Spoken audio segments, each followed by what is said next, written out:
Welcome to the Journey podcast series, presented by the VCU Center on Transition Innovations. In this series, you will hear honest conversations with young adults and their families as they share their experiences navigating the transition to adulthood, from college and careers to independent living and everything in between.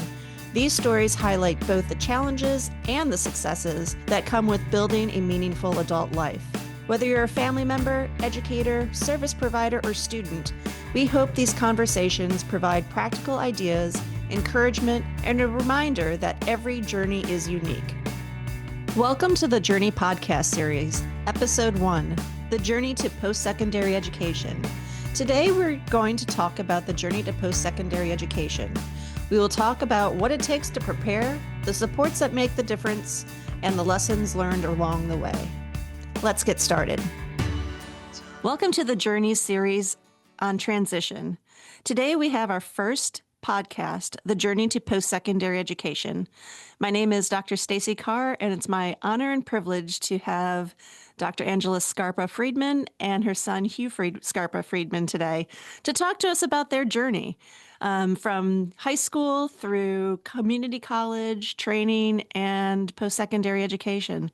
It's an honor to have you both here with me today. Angela, if you'd like to start by telling us a little bit about you, that'd be wonderful. Great. Thank you. And thanks for inviting us here today. My name is Angela Scarpa-Friedman, and I am, besides many other things, the mom of Hugh. I also have 3 other adult children who are in different stages of their post-secondary education and beyond.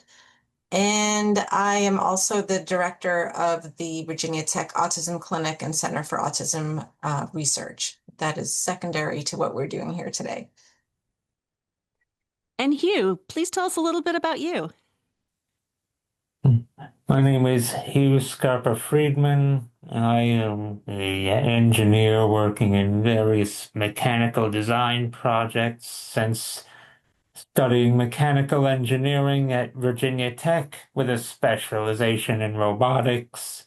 I've also been involved in numerous research projects around Blacksburg, mostly with Virginia Tech. Currently, I'm in Virginia Tech Transportation Institute, part of their division.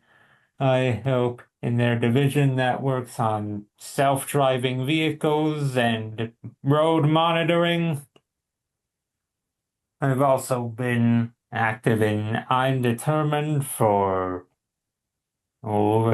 since 2017.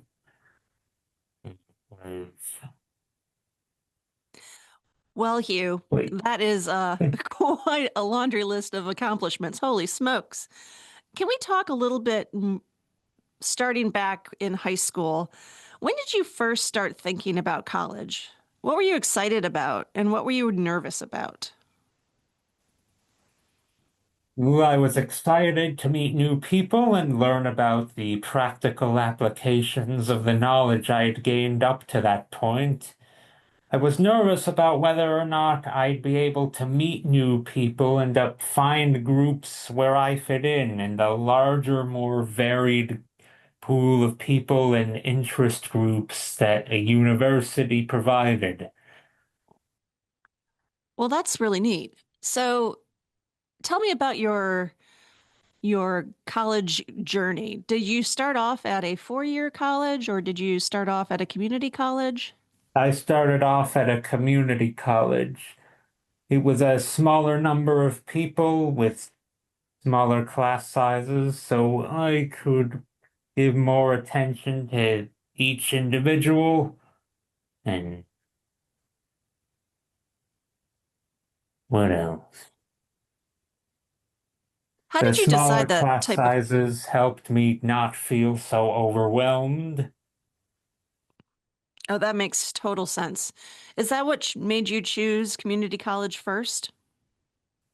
Yes, that is one of the deciding factors for why I chose community college first. Tell me the other deciding factors. Another is that I got a large scholarship for going into community college. the specific community college I went to, which was New River Community College, which was also close to where I was. And that specific community college I went to had a program where if you graduated with a degree from there, you could get automatic placement into Virginia Tech in their four-year university. Wow, You that's an could awesome transfer their plan. credits from the community college to the university. Well, that's pretty great. So you started off at a 2 year smaller class sizes, got to take some of those general education classes, and then you transferred to Virginia Tech. So in high school, what what do you wish you would have known that you didn't before going to college? I wish I'd known just how important self-motivation and schedule planning would be. Mm. Because college classes aren't at the same time each day and each semester. I needed to come up with my own times for finishing homework and attending extracurricular activities. Then I needed to stick to those times myself. I needed to hold myself accountable because there wasn't anyone to do it for me. Yep, professors don't give you a call and say, "Hey, Hugh, why weren't you in class?" So that's true. Definitely need time management. Was that one of the hardest things for you? Yes, coming up with my own schedule and then making sure I stuck to it. Did you receive any support in college? What kind of support? That's a great question. Any testing accommodations, reading accommodations, anything along those lines? I had extra time to take tests and a quiet room to take tests. That's all I remember asking for, and it ended up being enough for me. Oh, that's great. W- What was it like talking to professors about those accommodations? I didn't really talk much directly to the professors about it. Most of the talking was with the accommodations office.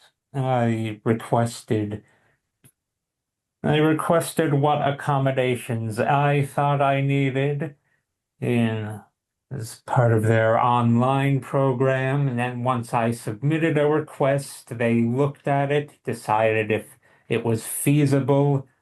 And once they made a decision, they emailed me a letter for accommodations that I could send to my professors.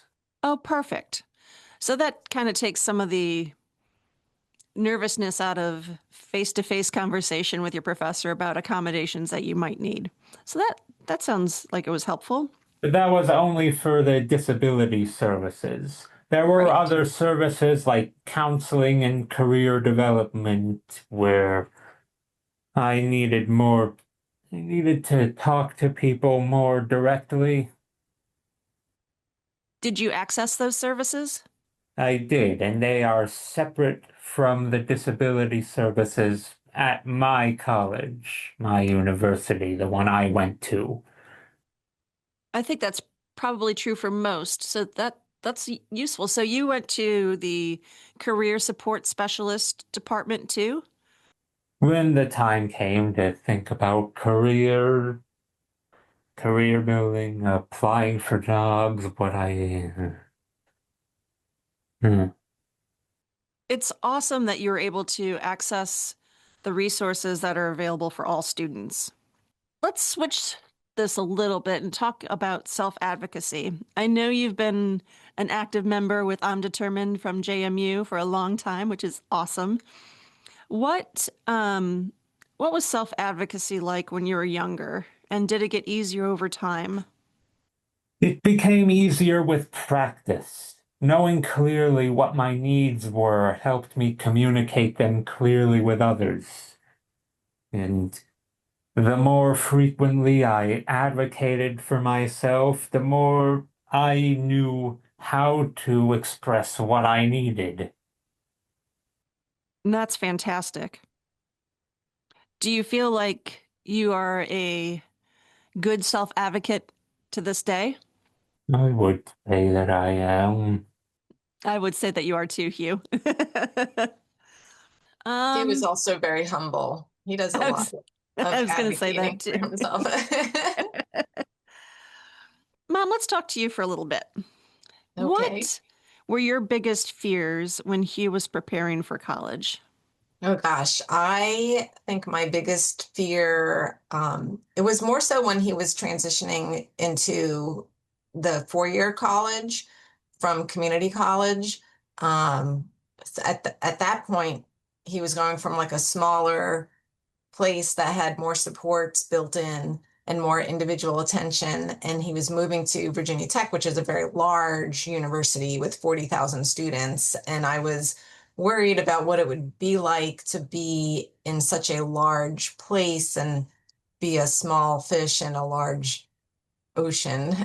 And I was worried about, things like how he would get along with other people. Would they treat him well? I was worried about safety, what it would be like to be like virtually on his own for long periods of time and not have as much of kind of control over what was happening in his life. Yeah. That is very hard. Yes. Um, I kind of feel like I have two adult children too, and I didn't really have that feeling like, oh, they've got this, they're ready to go, because I feel like nobody's 100% ready for college. Was there a time where you were like, yep, Hugh's got it and he is good to go? Yeah, I agree with you. I don't think any of us are ever really 100% ready, right? Like we're never fully ready. We're always building skills and we're always works in progress. So that was no exception, for Hugh. I think there were skills that he was building all along the way and continues to do that. He definitely worked a lot on his time management skills, his setting his schedules, getting his routines. He learned about how to manage all of the classes because you're taking like four or five classes all at the same time, and there are different schedules. There's some on Monday, Wednesday, Friday. There's some on Tuesday, Thursday. It's not always the same. There's some that are once a week. They meet at different like times of day, different rooms across a large campus. So he learned a lot about how to navigate through that and do the schedules and also reading through the syllabi of every individual class and knowing what the expectations were so that he could meet those. So definitely building a lot of skills over time. That's great.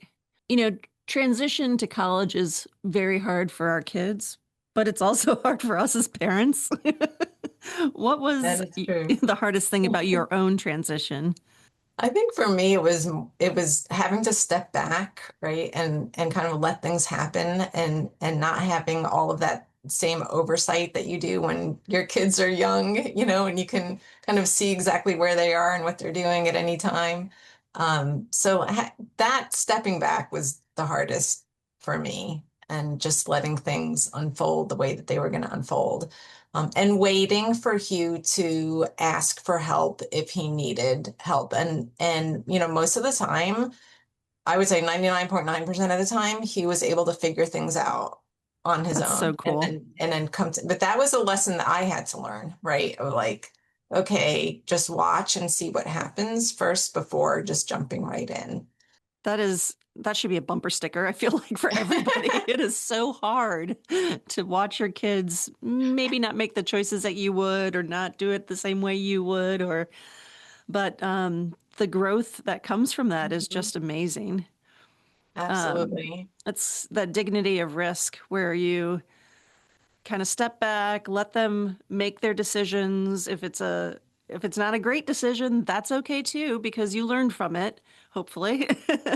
Yes, there's lots of opportunities for growth from challenge. And, watching your kids kind of rise to the occasion is just feels really good. And knowing when to wait and also I think on Hugh's part, knowing for himself when to ask for help is also an important skill. Hugh, have you always been good at asking for help, or did that evolve over time? I don't remember that far back, but What do you think, Mom? I think it's a skill that he learned over time, especially if I can put in a plug for I'm Determined. The I'm Determined program really focuses a lot on understanding what your own limits are and what your goals are, and then what you need to do to achieve those goals. And part of that was like learning to advocate for yourself and also learning the importance of sometimes relying on other people to support you and the supports that they can give. So Hugh did learn a lot from that program of, when to take the initiative and try and advocate for himself and build his skills and his competencies, and also who he could turn to when he needed to. So like when he was looking for work, he asked for help. He went to the career services to look for additional support. When he was having trouble in, certain concepts, and engineering is very, very difficult and way above my head. But whenever I couldn't help him, so he would go to the graduate teaching assistants, or he would go to his professors to ask for assistance in learning certain things if he was stuck somewhere. So I do think it was a growth process over time. That is fantastic. Asking for help is kind of like a superpower, and if you use it when you need it, it can really spring forward your progress. So, well done, Hugh. Were there supports or anything in high school that prepared Hugh for community college or college in general? Yeah, yes, absolutely. There were a lot of things in high school and even before high school. There was a lot of, focus on learning some of those stress management skills, because life is hard and school is hard and, how do you handle it when you're stressed and when you're frustrated? So there was a large focus on learning how to do those things, learning routines, how to set up your routines for eating, sleeping, exercising, all that. Self-care was really important stuff. His special ed program in high school and before, all throughout his schooling was phenomenal and in building certain, skills and academics and study skills. So there's definitely a lot. One class that I thought was great was the drafting class that really focused on, penmanship and precision in writing. It really built some of those fine motor skills for Hugh. And then all the clubs in high school. He joined like the robotics team and band. That was really helpful in a lot of ways of socializing, with others and learning how to get along and follow the rules. And So there was, finding your yeah, people. and finding your people, absolutely, and feeling like you belong. Um, Right, right. yeah, yeah, I could go on and on because there were so many skills in so many different areas. That is great to hear. And I appreciate that you talked about those coping strategies and those social skills and those things that we don't always talk about. We're so focused on academics often that those other things kind of fall behind. Yeah, And that stuff is most important, really, to get you to where you can get along with folks in the world. yeah, they go hand in hand. Yeah, absolutely. What surprised you most about Hugh's growth during college? I'd say what really surprised me the most was how social he was. I really wasn't expecting that. Um, Hugh, he started off with finding different clubs.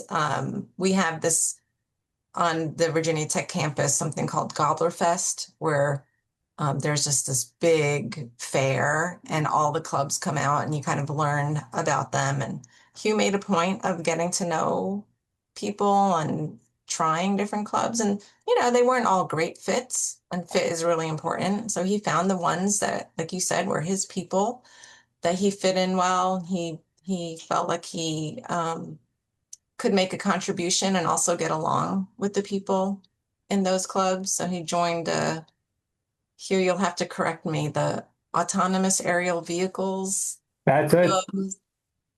What was it? Autonomous aerial vehicles. You got it right. That's it. That was one club that he joined. I was with that one for a while. Yes. So it ended up being that just about every night there was something that Hugh was involved in. And I think that was great for me to see, because if you remember what I said, one of my worries was, would he get along, with people? Right, and how would they treat right. him? And, he found different groups and they were great. And he was very social. Well, Hugh, it sounds like you were pretty connected on campus. Were there moments where you felt overwhelmed? Me or Hugh? Hugh. Or you. Hugh, I'll let you answer that. You think the parts where I felt most overwhelmed were when it was time to study for the tests I had during my classes? Because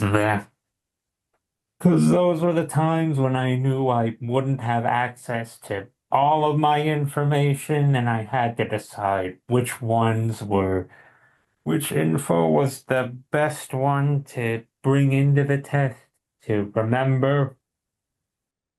Were you the studier who would study the night before, or did you study ongoing? The night before, I had other things to do in the days leading up to it, or the days that weren't leading up to a test. I gotcha. When you look back now, Hugh, where do you think you grew the most?